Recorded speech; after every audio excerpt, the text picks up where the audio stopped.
तो 3,000 रुपये हमारे लिए बहुत बड़ी रकम होती थी। हमारी तनख्वाह वहाँ थी 450 रुपये। तो उस 3,000 रुपये को पाने के लोभ में हम लोग बंगाली सीखे। घर के अंदर दिन भर झाड़ पड़ती रहती बंगाली में। पत्नी हमारी बंगाली हैं। नहीं, प्रैक्टिस नहीं किया। मैं 6 साढ़े 6 साल कलकत्ते में रहा हूँ, वहाँ नौकरी की है मैंने। वहाँ के वातावरण से मैं अनभिज्ञ नहीं हूँ। और घर में पत्नी, जैसे कि मैंने कहा, वो बंगाली हैं। हालांकि ज़्यादा बंगाली बोलती नहीं हैं, लेकिन यदा कदा उनके जो बंगाली मित्र वो आते हैं, वो बात करते हैं, समझ सकता हूँ मैं, और थोड़ी बहुत बोल भी लेता हूँ। बंगाली में नाटक नहीं किए, वहाँ अंग्रेज़ी में किया करता था। लेकिन बंगाली सीखने के लिए हमारी जिस कंपनी में मैं काम कर रहा था, उनका एक स्कीम था, वो 3,000 रुपये देते थे बंगाली सीखने के लिए, क्योंकि उनकी बहुत सी जूट मिल्स थी, पेपर मिल्स थी, कोल माइंस थी, जहाँ पर बंगाली वर्कर काम करता था। तो उनके साथ संपर्क बढ़ाने के लिए वो अपने जितने एग्जीक्यूटिव्स थे उनको बंगाली सीखने के लिए प्रोत्साहित करते थे। तो 3,000 रुपये हमारे लिए बहुत बड़ी रकम होती थी। हमारी तनख्वाह वहाँ थी 450 रुपये। तो उस 3,000 रुपये को पाने के लोभ में हम लोग बंगाली सीखे। जी हाँ, मित्र हैं हमारे वो, और उनकी सलाह लेने में जाता हूँ, क्योंकि बहुत सारे, जैसे कि मैंने आपको समझाया, ऐसी परिस्थितियाँ हो जाती हैं फिल्म में जिसके बारे में मुझे स्वयं पता नहीं कि क्या हो रहा है। तो मैं अपने सहायक, अपने मित्र धर्म जी से सलाह लेता हूँ, और वो मुझे थोड़ी सी सलाह देते हैं, थोड़ा मार्गदर्शन दिखाते हैं। अब आप कुछ जवाब दीजिएगा तो मैं बोलूँगा ना आगे। जी, उनका नाम रवि है, और मेरा उनसे परिचय कई वर्षों से है। मैं कश्मीर में,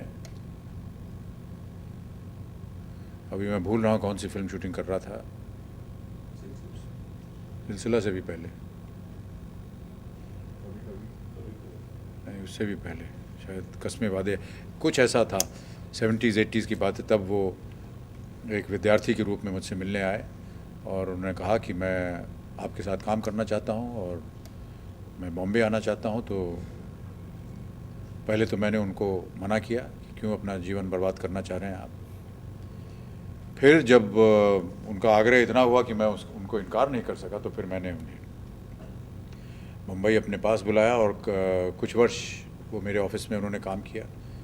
उसके बाद उनकी चाहत और उनकी रुचि जो थी वो फिल्मों की तरफ थी, और मैंने उनका परिचय करवाया श्री यश चोपड़ा से।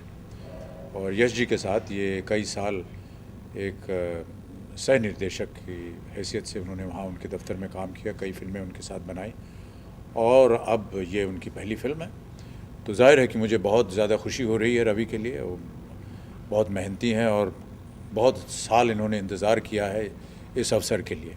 तो उनके लिए और टीटो टोनी के लिए, जिनके साथ हमारे बहुत ही एक पारिवारिक रिश्ता रहा है, इनकी पहली हिंदी फिल्म 2 अनजाने, राम बलराम वगैरह हमने इनके साथ की हैं, और हमारा माहौल इनके साथ काम करने में बड़ा ही अच्छा रहा है। इनके पुत्र जो कि अब इस फिल्म को प्रोड्यूस कर रहे हैं, वो हमारे सामने ही पैदा हुए थे। तो अचानक जब एक लंबा चौड़ा नौजवान सामने आकर के खड़ा हो जाता है, तो बड़ा अजीब सा लगता है कि उनको इनकार किया जाए। इसलिए हमने इस फिल्म को स्वीकार लिया, एक पारिवारिक संबंध को बनाए रखने के लिए। तो भाई साहब देखिए, गिने चुने किरदार होते हैं जीवन में। आर्मी होगा, पुलिस होगा, डॉक्टर होगा, बाप होगा, बेटा होगा, बस इन्हीं के दायरे में हमको काम करना है। और 900 फिल्में बनती हैं, तो साल में अगर 6-7 फिल्में करेंगे हम, तो कहीं ना कहीं तो रेपिटेशन हो ही जाएगा।